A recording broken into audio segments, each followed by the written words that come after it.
الحمد لله رب العالمين والصلاة والسلام على أشرف الأنبياء وخاتم النبيين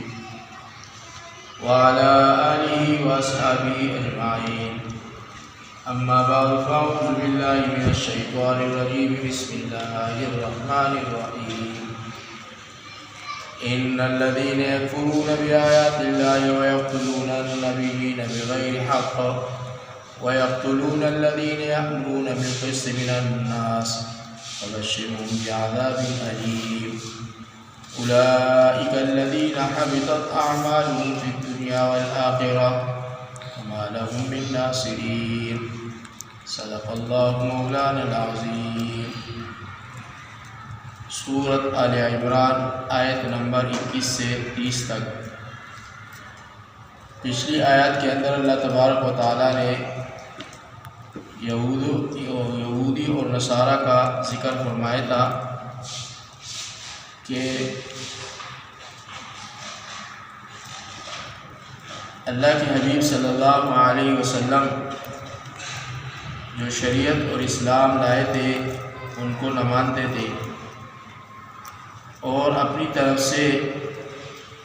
کتاب کے اندر تغیر اور تبدل فرماتے اور اس کو پیش کرتے تھے. حالانکہ آپ صلی اللہ علیہ وسلم کو اللہ نے فرمایا کہ اگر وہ لوگ روگردانی کریں تو آپ کے ذمے سے پہنچا دینا ہے. باقی اللہ تعالیٰ اپنے بندوں کو خود دیکھ رہے ہیں اور ان کے اعمال کو اللہ تبارک و تعالیٰ ان کے اعمال سے باخبر ہے. ان آیات کے اندر ان بدعقیدہ یہودیوں کا ذکر کیا گیا ہے جو اللہ کی آیاتوں کا انکار کرتے ہیں اور ناحق پیغمبروں کو قتل کرتے ہیں. جیسا کہ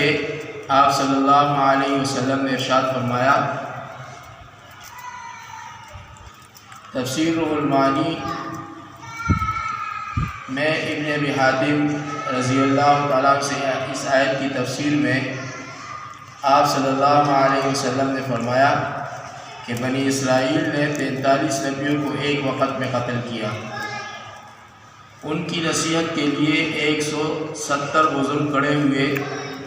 کہ یہ فعل تمہارا صحیح نہیں ہے، نبیوں کو قتل کرنا، ان کو جھٹلانا. تو فرماتے ہیں کہ اسی دن ان کا بھی کام تمام کیا. فقط اور بنی اسرائیل اکثر یہودی تھے. اس لیے اللہ تبارک و تعالیٰ فرماتے ہیں ان الذین، بے شک جو لوگ کفر کرتے ہیں، یکفرون، جو لوگ کفر کرتے ہیں بآیات اللہ، آیات کی ساتھ یعنی اللہ کی آیات کے ساتھ. بے شک جو لوگ کفر کرتے ہیں اللہ تعالیٰ کی آیات کے ساتھ. وَيَقْتُلُونَ النَّبِيِّينَ، اور قتل کرتے ہیں پیغمبروں کو بغیر حق، ناحق، بغیر کسی وجہ کے. وَيَقْتُلُونَ الَّذِينَ، اور قتل کرتے ہیں ایسے شخصوں کو يَأْمُرُونَ بِالْقِسْطِ، جو اعتدال کی تعلیم دیتے ہیں، من الناس، لوگوں کو. فَبَشِّرْهُمْ، سو ایسے لوگوں کو خبر سنا دیجیے بعذاب علیم، ایک سزا دردناک کی یعنی عذاب علیم کی. دنیا میں غارت ہونا ان کے اعمال باطلہ کی وجہ سے، اور آخرت میں ان کی مغفرت نہ ہوگی. ارچن کے معاذ ناسین کا قتل کرنا کفر نہیں جس سے اعمال حبط ہوں، البتہ گناہ کبیرہ ہے. لیکن چونکہ اس مجموعے میں دوسرے اجزائے کفر ہے، اس لیے جس کا ترتیب صحیح ہو، اور چونکہ زمانۂ نبوت محمدیہ کے یہود اپنے اسلاف کے قبائل پر انکار کرتے تھے، اس لیے ان پر بھی یہ التزام صحیح ہوا. اسی طرح ان کے لیے دردناک عذاب اللہ تبارک و تعالیٰ نے تجویز فرمایا. اولئک الذین، اور یہ وہ لوگ ہیں حبطت اعمالہم، کہ ان کے سب اعمال غارت ہو گئے، فی الدنیا، دنیا میں، والآخرہ، اور آخرت میں. وما لہم، اور ان کا کوئی نہیں ہے، من الناصرین، مددگار، یعنی ان کے لیے نہ دنیا کے اندر کوئی مددگار ہوگا اور نہ آخرت کے اندر کوئی مددگار ہوگا. الم تر الی الذین اوتوا، کیا آپ نے ایسے لوگ نہیں دیکھے اوتو جن کو دی گئی نصیباً کتاب، نصیباً من الکتاب کتاب کا ایک حصہ، یدعون الی کتاب اللہ اور اسی کتاب اللہ کی طرف اس غرض سے ان کو بلایا بھی جاتا تھا، لیحکم بینہم کہ وہ ان کے درمیان فیصلہ کرے، ثم یتولی پھر ان میں سے بعض لوگ، فریق منہم میں بعض لوگ انہیں انحراف کرتے تھے، وہم معرضون اور وہ بے رخی کرتے تھے، یعنی جو لوگ ان کے قول کے مطابق ہو کہ جو لوگ اللہ تبارک و تعالیٰ نے ان کو دنیا کے اندر ایک کتاب کا وافر مقدار حصہ بھی دیا تھا، جیسا وہ خود بھی انجیل سے انکار کرتے ہیں اور قرآن کریم سے بھی انکار کرتے ہیں، حالانکہ یہ ان کی ذمہ تھا کہ اپنی کتاب کو بھی مانتے اور قرآن کریم کو بھی مانتے ہیں۔ ذالک بأنہم یہ اس سبب سے ہے کہ وہ یوں کہتے تھے قالوا لن تمسنا النار کہ ہم کو صرف گنتی کے تھوڑے دنوں تک دوزخ کی آگ لگے گی، ایاما معدودات یعنی گنتی کے تھوڑے دنوں کی، وغرہم فی دینہم ما کانوا یفترون اور ان کو دھوکے میں ڈال رکھا ہے ان کی تراشی ہوئی باتوں نے، یعنی یہ تو ان کی باتیں ہیں، جیسا کہ ان کا قول ہے لن تمسنا النار کی تحقیق میں پارہ الف لام میم کے نصف پر گزر چکا ہے، چونکہ اوپر کی آیات میں محاوہ کی تقریر ہے اور بعد میں باللسان اور بعد میں بالسنان، جیسا کہ اس آیت میں قد کان لکم آیۃ فی فئتین التقطا کے اندر آ رہا ہے۔ تو اللہ تبارک و تعالیٰ ان کو دنیا کے اندر بھی سخت سے سخت عذاب دیں گے اور آخرت کے اندر بھی سخت سے سخت عذاب دیں گے، اور ان کا یہ کہنا کہ چند دن گنتی کے ہم دوزخ کے اندر جائیں گے کیونکہ ہمارے آباء و اجداد جو تھے وہ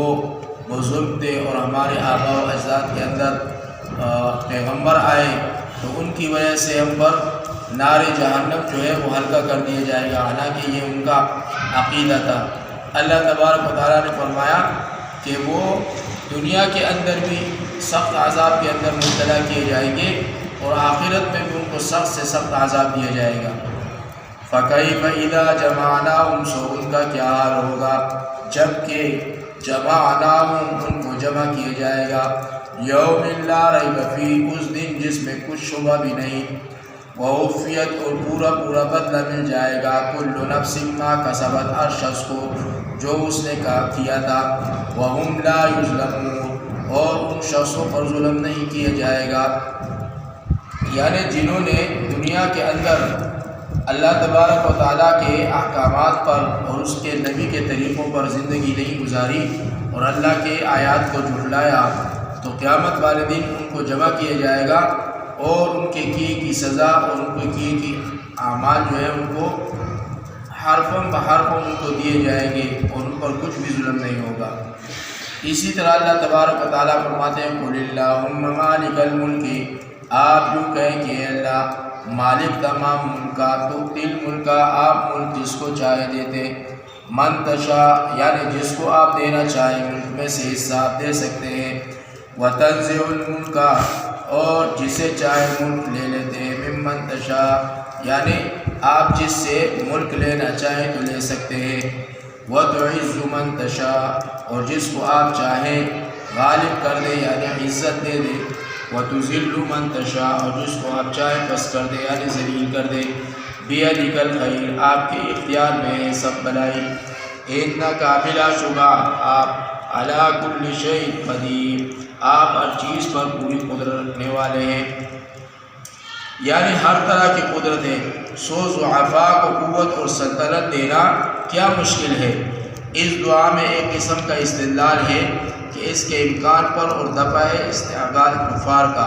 اور خیر کی تخصیص اس لیے مناسب ہوئی کہ یہاں مقصود خیر کا مانگنا ہے، جیسے کوئی امیدوار کہے کہ نوکر رکھنا آپ کے اختیار میں ہے، اگرچہ نوکر کا موقوف کر دینا بھی آپ کے اختیار میں ہوتا ہے۔ اور آگے کی آیات میں اللہ تبارک و تعالیٰ فرما رہے ہیں کہ مسلمان وہ دنیا کے اندر تو کفار کے ساتھ دلی لگاؤ نہ رکھیں، دوستی نہ رکھیں۔ تولج اللیل فی النہار، آپ رات کو دن میں، وتولج النہار، اور دن کو رات میں داخل کرتے ہیں، تولج اللیل فی النہار، اور آپ رات کو دن میں داخل کر دیتے ہیں، وتولج النہار فی اللیل، اور دن کو رات میں داخل کر دیتے ہیں، وتخرج الحی، اور آپ جاندار چیز کو بے جان چیز سے نکال دیتے ہیں۔ یعنی یہ اختیار صرف اللہ ہی کو ہے کہ وہ دن کو رات کے اندر ڈال دے اور رات کو دن کے اندر ڈال دے، اور جاندار چیز سے بے جان چیز کو نکال دے۔ وَتُخْرِجُ الْمَيِّتَ مِنَ الْحَيِّ، اور بے جان چیز کو جاندار چیز سے نکال دے۔ یہاں علماء نے لکھا ایک نکتہ کہ جاندار چیز سے بے جان چیز کو نکال دے، جیسا کہ ایک مرغی سے جو کہ زندہ ہے اس سے اللہ تبارک و تعالیٰ انڈا پیدا فرماتے ہیں جو کہ بے جان ہے، اور اسی طرح بے جان چیز سے جاندار چیز کو نکال دیتا ہے۔ تو بے جان چیز کیا ہوا؟ وہ ہے انڈا، کہ وہ بے جان ہے لیکن جاندار چیز اس سے چوزہ نکلتا ہے۔ وَتَرْزُقُ مَن تَشَاءُ بِغَيْرِ حِسَابٍ، اور آپ جس کو چاہے بے شمار عطا فرماتے ہیں۔ یعنی اللہ کے ساتھ سارے کے سارے خزانے اللہ کے ساتھ ہے، وہ جسے چاہتا ہے وہ وافر مقدار میں دیتا ہے، جسے چاہتا ہے اور تنگ دستی کے اندر مبتلا کر دیتا ہے۔ تو رزق کے سارے خزانے اللہ تعالیٰ کے پاس ہے۔ لا يتخذ المؤمنون الکافرین، مسلمانوں کو چاہیے کہ کفار کو دوست نہ بنائے، اولیاء من دون المؤمنین، یعنی مسلمانوں کو چاہیے کہ کفار کو دوست نہ بنائے، مسلمانوں سے تجاوز کر کے۔ وَمَن يَفْعَلْ ذَلِكَ، اور جو شخص ایسا کرے گا، فَلَيْسَ مِنَ اللَّهِ فِي شَيْءٍ، سو وہ شخص اللہ کے ساتھ دوستی رکھنے کے کسی شمار میں نہیں، إِلَّا مگر أَن تَتَّقُوا مِنْهُمْ تُقَاةً، ایسی صورت میں کہ تم ان سے کسی قسم کا اندیشہ رکھتے ہو، وَيُحَذِّرُكُمُ اللَّهُ نَفْسَهُ، اور اللہ تعالیٰ تم کو اپنی ذات سے ڈراتا ہے، وَإِلَى اللَّهِ الْمَصِيرُ، اور اللہ ہی کی طرف لوٹ کر جانا ہے۔ یعنی کفار کے ساتھ دوستی لگانا دنیا کے اندر، اس سے اللہ تبارک و تعالیٰ نے منع فرمایا ہے، اور اسی طرح مسلمانوں کو اللہ سے دوستی لگانا چاہیے۔ اور اسی طرح آپ صلی اللہ علیہ وسلم کے زمانے کے اندر کفار کے ساتھ 3 قسم کے معاملے ہوتے تھے، ایک میں موالات یعنی دوستی، دوسرا مدارات یعنی ظاہری خوشخلقی، اور تیسرا مواسات یعنی احسان اور ناپرسانی۔ ان معاملات میں تفصیل یہ ہے کہ موالات تو کسی حال میں بھی جائز نہیں، جس طرح کی اس آیت میں اللہ نے فرمایا لا تتخذوا اليهود والنصارى اولیاء بعضهم اولیاء بعض ومن يتولهم منهم فانه منهم، اور دوسری آیت کے اندر لا تتخذوا عدوی وعدوکم اولیاء میں یہی مراد ہے۔ اور مدارات 3 حالتوں میں درست ہے، ایک دفع ضرر کے واسطے، دوسرے اس کافر کی مصلحت دینی یعنی توقع ہدایت کے واسطے، تیسرے اکرام ضعیف کے لیے، اور اپنی مصلحت اور منفعت مال یا جاہ کے لیے درست نہیں، اور بالخصوص جب کہ ضرر دینی کا بھی خوف ہو تو بدرجہ اولا یہ اختلاف حرام ہوگا۔ اس مقام کی آیت میں اسی دفع ضرر کی حالت کو مستثنیٰ کیا گیا ہے، اور مراد اس سے مدارات ہے جس کو صورتاً موالات میں داخل کر کے موالات کو مستثنیٰ من قرار دیا گیا، اور آیت بالا میں چونکہ موالات حقیقتاً مراد ہے لہذا استثناء نہیں کیا گیا۔ اور توقع ہدایت کے لیے مدارات کرنا، جس کے سورہ بسہ کے اندر اللہ تبارک و تعالیٰ فرماتے ہیں فَأَنْتَ لَهُ تَصَدَّى میں مذکور ہے، اور ضعیف ہونے کی وجہ سے مدارات کرنا اس حدیث میں بھی آیا جس میں بنی ثقیف کو آپ نے مسجد میں ٹھہرایا تھا، اور وجہ شکایت تقدیم کافر کے مومن پر ہے، اور اپنی مصلحت مالی یا جائی کے لیے اس کی ممانعت آیت ایبتغون عندهم العزہ میں مشہور ہے۔ اور مواسات کا حکم یہ ہے کہ اہل حسب کے ساتھ ناجائز ہے اور غیر اہل حرب کے ساتھ جائز ہے، یعنی اہل حرب کے ساتھ ناجائز اور غیر اہل حرم کے ساتھ ناجائز ہے، جیسا کہ سورہ ممتحنہ کی آیت میں فرمایا لا ینہاکم اللہ، اور اسی میں اس کی تصریح ہے۔ اور اس آیت میں مواسات کو مجازاً تولا سے تعبیر کیا گیا ہے۔ تو اسی طرح اللہ تبارک و تعالیٰ فرماتے ہیں کہ دنیا کے اندر آپ نے کافروں کے ساتھ دوستی نہیں رکھنی، ہر حال میں اللہ کے ساتھ آپ نے دوستی رکھنی ہے۔ یوم تجد کل نفس، جس روز ہر شخص اپنے اچھے کیے ہوئے ما عملت من خیر محضرا، کام کو سامنے لایا ہوا پائے گا، وما عملت، اور اپنے برے کیے ہوئے من سوء، یعنی اپنے برے کیے ہوئے کاموں کو بھی سامنے پائے گا۔ تود لو انہا بینہا و بینہ، اس بات کی تمنا کرے گا کہ کیا خوب ہوتا امدً بعیدا، جو اس شخص کے اس روز کے درمیان میں دور دراز کی مسافت ہوتی۔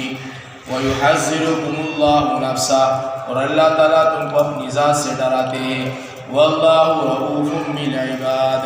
اور اللہ تعالیٰ نہایت مہربان ہے اپنے بندوں پر۔ اللہ تبارک و تعالیٰ جن لوگوں کے نیک اور بد یعنی دونوں قسم کے اعمال اس روز پیش ہوں گے، اس کی نسبت یہ فرمانا کہ وہ لوگ اس دن کے نہ آنے کی تمنا کریں گے، نہایت بلاغت ہے کہ باوجود یہ کہ کچھ اعمال ان کی خیر کے بھی ہوں گے مگر ان کے ہونے کی اور خوشی نہ ہوگی، اعمال بد سے رنج ہوگا۔ جس کے پاس شر ہوگا اس کا کیا پوچھنا، اور اس سے یہ لازم نہیں آتا کہ جن کے اعمال صرف خیر ہوں وہ بھی اس تمنا میں شریک ہوں گے۔